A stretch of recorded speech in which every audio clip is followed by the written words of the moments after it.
As we all know, the MCU and Sony have worked out their differences with Spider-Man and have been collaborating on building up to the Sinister Six.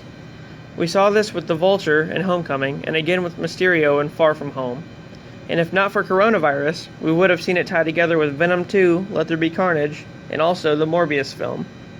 Either way, Sony is creating a universe of villains that will ultimately join with the MCU to create the Sinister Six. Earlier in the year, we heard rumors about Kraven the Hunter being thrown into the mix, and now we know he'll be getting his own film as well. Apparently it'll be called Kraven's Last Hunt, and it too will tie into the Spider-Man villainverse that Sony's putting together. J.C. Chandler is set to direct, but there's no speculation as to who will play the character just yet. Speaking of Spider-Man, we are going to be getting a Spider-Woman film from Sony as well, directed by none other than Olivia Wilde. You remember her, right? Well, she's been doing a lot of directing lately, mainly just indie films, but now she'll be adding to Sony's Spider-Man universe. Fans aren't really sure as to which Spider-Woman they'll use, or if she'll even cross over into anything Tom Holland is doing.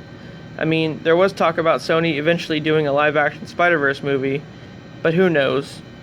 What we do know is that they're probably going with the Jessica Drew version of the character, and that they're looking at Daisy Ridley possibly. It's not exactly confirmed, but she would be perfect for the role if they chose her. In the comics, Jessica Drew gets radiation poisoning and uses an experimental treatment involving spider blood to treat it, ultimately giving her powers. It'll be interesting to see how this movie will play out, and to see if it'll tie into any other projects at Sony. Alright guys, I'll see you later.